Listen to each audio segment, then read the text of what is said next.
What's up, everybody? Kim Becker and Ryan Blackburn here for your weekly AMA for the Denver Nuggets, who have had quite a few weeks here behind us.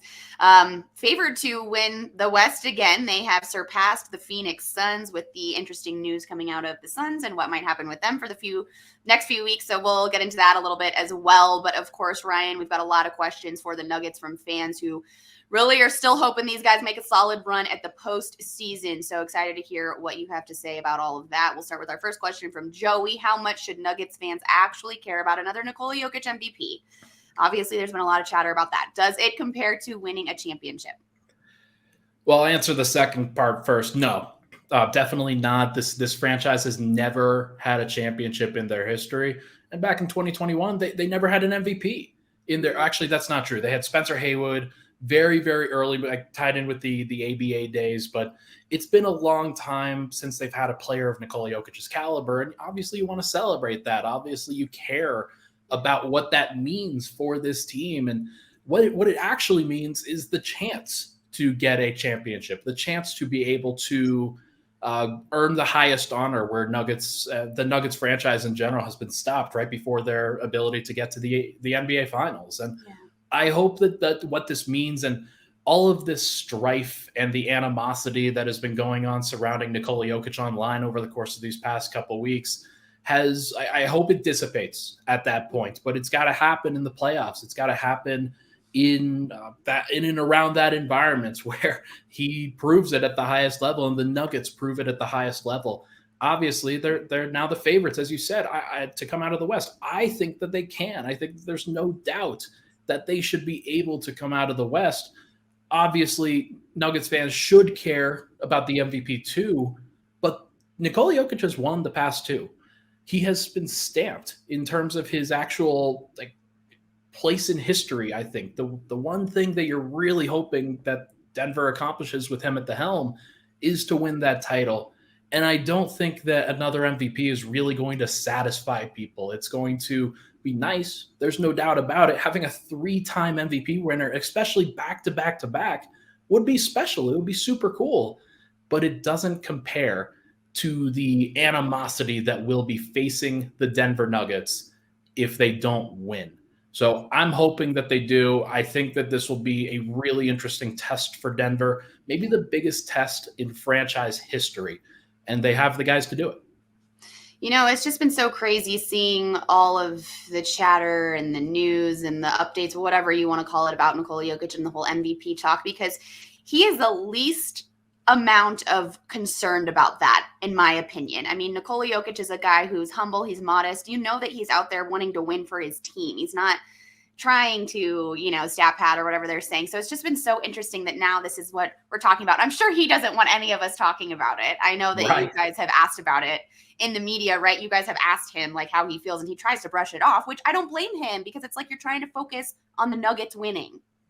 But it's also just kind of a key to the human condition, right? Where everybody would be bothered by that, whether it's racism, whether it's stat padding and questioning your integrity of the game. And it's been horrible. The narratives that have popped up about it, where people just overly complain just to complain sometimes and maybe make it nefarious, it's been really painful to deal with. So I hope that Nuggets fans don't get it twisted. If he doesn't win, it will be okay. I think that history will favor the Nuggets in the end, will favor Nikola Jokic in the end. And what that means to me is that this MVP doesn't matter as much, and fans should slow their roll in terms of how much they actually care about it. All right, awesome. Okay, we'll move on here. Now the next question is, Reggie Jackson better than Ish Smith? Yeah, this question came in, and I know it was more not serious in general. I know that Reggie Jackson is a better player than Ish Smith, but in terms of the actual value of what you're adding to on the court, Reggie Jackson has not been super valuable for this Nuggets team. The way that he has played, it's been a little careless at times. It's been a little wild at times. And I think this Nuggets team, as bad as the bench has been, what they need is somebody who can steady the ship, who can get them into their sets, who can play controlled and make sure that everything is pretty steady. That hasn't been Reggie Jackson so far, and the numbers have bore that out. When Ish Smith is on the court, Denver actually plays pretty well, and maybe not necessarily with the all-bench lineups, but for the majority of the time, Ish Smith has been like more valuable in his limited minutes. And Denver's trying to work Reggie Jackson into the fold, and it hasn't really gone well overall. There's been one game in a span of about 7 where I feel really good about Reggie Jackson's contribution so far. And that's not great. That's not a good ratio. You would like to see him fit in a little bit better. But the fact is that he's been slow on the upkeep. He has been slow to really fit into what the Nuggets have wanted. And if it's too slow and it's not good by the playoffs, then he may not be in the rotation at all. Now, does that mean that Ish Smith will be in the rotation? No. But to me, it means that Denver, they have a lot of questions to answer about that backup spot. And it may not be a point guard at all. It might be Christian Braun. Running out of time here. I mean, they've still got a few weeks here, but the time is ticking. So yeah, that'll be interesting to see what they do there. Now, this next question, do you think Michael Malone will choose not to stagger Jamal Murray anymore with the second unit? It seems like a true shooter like KCP would be a great option for that unit. Do you agree, Ryan? I don't, actually. I think that the numbers have said that KCP lineups have been better. Don't get me wrong. That is something that is for sure a thing. But in general, the Nuggets are at their best when they stagger their best players, when they play their best guys, when they play those guys a lot of minutes. And Jamal Murray is one of those guys. Sometimes he doesn't play well with the second unit, but I think that's more of a question about the actual second unit fit. I do think that Christian Braun playing next to him as opposed to Reggie Jackson would be better. I think that if they staggered Aaron Gordon in addition to Jamal Murray, then that lineup would be better.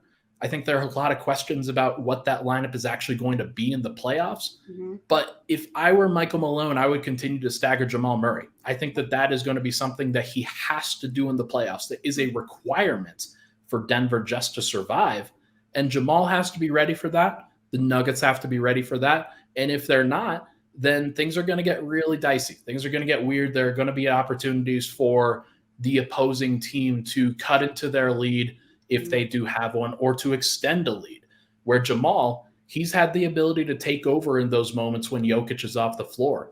That is the most important thing for Denver to have some stability when Jokic isn't out there. Yes. And I think Jamal provides that, even though KCP does as well. There are certain things that KCP is not going to be able to do in the playoffs that Jamal will. So why not stagger them both? Why not play those guys and Aaron Gordon? There's definitely opportunities for Denver to play a lot of different combinations, but Jamal is going to have to be out there. Yeah, I think you're right, too. Just as a blanket statement, the Nuggets just have to figure out a way to win and a way to stay consistent if Nikola Jokic was not in their lineup, or if, hypothetically he wasn't on their team, because obviously we know what the record is when Nikola Jokic is at his best with all of his triple doubles. And I mean, just when he's really making sure that he's leading that team. But that's what the Nuggets have to be able to figure out through the playoffs, especially, is just how to make sure they're still consistent, regardless of whether Jokic is out there with them or not. All right, this next one from NBA Chicken. I love that. I hope that's their actual name. I hope that's their actual handle. NBA Chicken, what is the most fun part of covering this team, Ryan? What are some behind-the-scenes things that people wouldn't expect? I love this question. Let's get into it. Well, it is nice. I think with this Nuggets team specifically, you've gotten the sense of the belief for this team and that this team believes in exactly who they are, in the people that they have around. They know that Nikola Jokic is special. They know that Jamal Murray is special, and AG and Michael Porter and guys like that. Everybody has fallen into line. Everybody has put in themselves, and they've sacrificed. They've put themselves lesser behind what the actual team needs. And the culture of that has been really cool to see in real time. Nice. They've went from the 28th ranked defense, as we were talking about, to buying in and playing elite level defense for much of the last 3 months or so. And it's been great to watch. Now, there have been some hiccups here or there, just like there are for any team, but that's been the best part of covering this team, is just seeing that change and seeing how much they've kind of grown over the course of the season to a point where they know exactly how good they are. And in terms of kind of stuff behind the scenes that people wouldn't expect, everybody is really happy all the time. Good. Obviously, that pressure is going to ratchet up in the playoffs, but in the regular season, everybody has been in a great mood comparatively. Sometimes Michael Malone will be in a not so great mood. Sometimes if there's a 20-point loss, whatever. But in general, I think that the mood surrounding this team has been way better than it has in the past. And I think that stems from that belief. And probably stems from them winning. I mean, of course, winning always makes everybody a lot happier. I've worked very closely with a team that did not win a lot. And trust me, being in that building after all of those losses is not a very fun place to be. So obviously, yes, helping or making sure that this team is winning will also make sure that that mood and that culture surrounding the team is better. But Ryan, this is kind of a two-part question that I'm actually just going to insert in right now. Tell me how long you've been covering the Nuggets. And I know this season obviously is not over, but has this been one of the most fun because of how the Nuggets are playing? Yeah, absolutely. I have been covering the Nuggets basically ever since 2016. Okay. Back about 7 years ago. I was in college at that point and was kind of covering from afar, but I first started getting into the building consistently back in 2019, right before the pandemic. So it's been like in person about like this is my fourth year, but I've definitely been covering the team and really focused on that aspect of things for longer than that. And then what was the second part?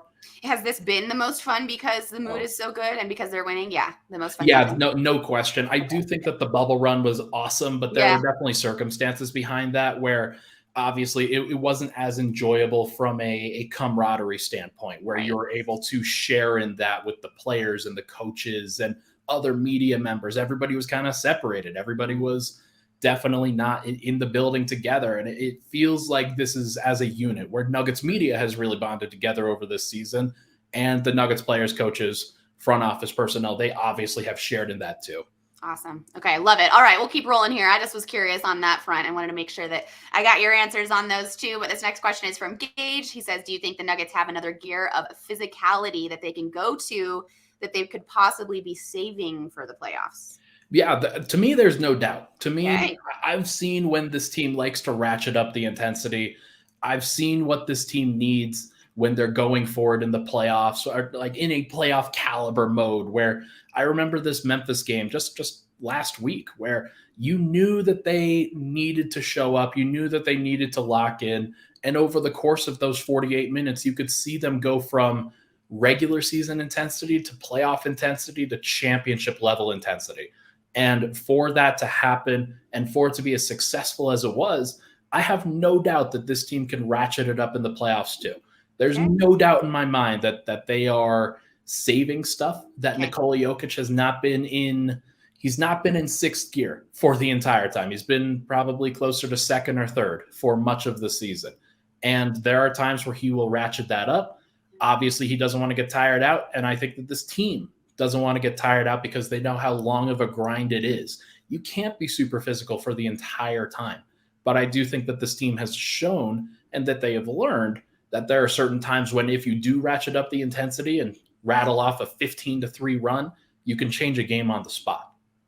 Okay, so hypothetically, if the Nuggets do continue to play very well, maybe, 2 or 3 losses over the next couple of weeks, whatever it may happen, at what point in the season do the Nuggets actually really take their foot off the gas and make sure that they're resting up for the playoffs?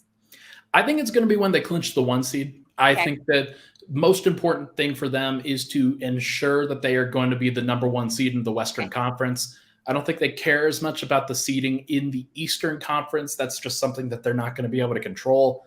But as they get that first seed in the Western Conference, they're going to start resting guys, whether that is 5 games left in the season, 3 games left in the season, whenever it actually does happen. They are going to start resting Jokic, Murray, Porter, KCP, everybody involved with the rotation. They'll probably not rest them for the entire time, but I do think that they'll stagger those guys in terms of, hey, KCP, Aaron Gordon, you get a night off tonight. Jamal Murray, Michael Porter, you get a night off here. Nikola Jokic, take the entire week off. Just chill out. You're good. Yeah, cool. All right. Good things here. Okay, one more question to wrap this one up, Ryan. This one's from Matthew. What is the meaning of life without the Nuggets? If you would like to just answer what the meaning of life is, though, Ryan, we can also address that. Well, this is a fascinating one, of course. There are obviously different ways that I could go with this one, but Matthew, thank you for the enjoyable question where I did ask for the meaning of life when I actually put out the tweet today. So it's very interesting to be able to go into something like this, into a conversation like this about the meaning of life. Obviously, it's to love, man. It's to love. It's to share. It's to enjoy. It's to bask in it with your friends and your family and your loved ones. Without the Nuggets, it would obviously be way more difficult. But Yes. I have to imagine that this Nuggets team, they help you out in terms of the meaning of life, in that without the Nuggets, it would be really tough. But with the Nuggets, it's definitely something that you can share in. And I think that this Nuggets season, of course, it goes a long way in showing what perseverance is like with this Nuggets team. It goes a long way in showing being able to stick to it, being able to survive the lows, and then be able to bask in the highs. And this is what I'm talking about with this team, with this season.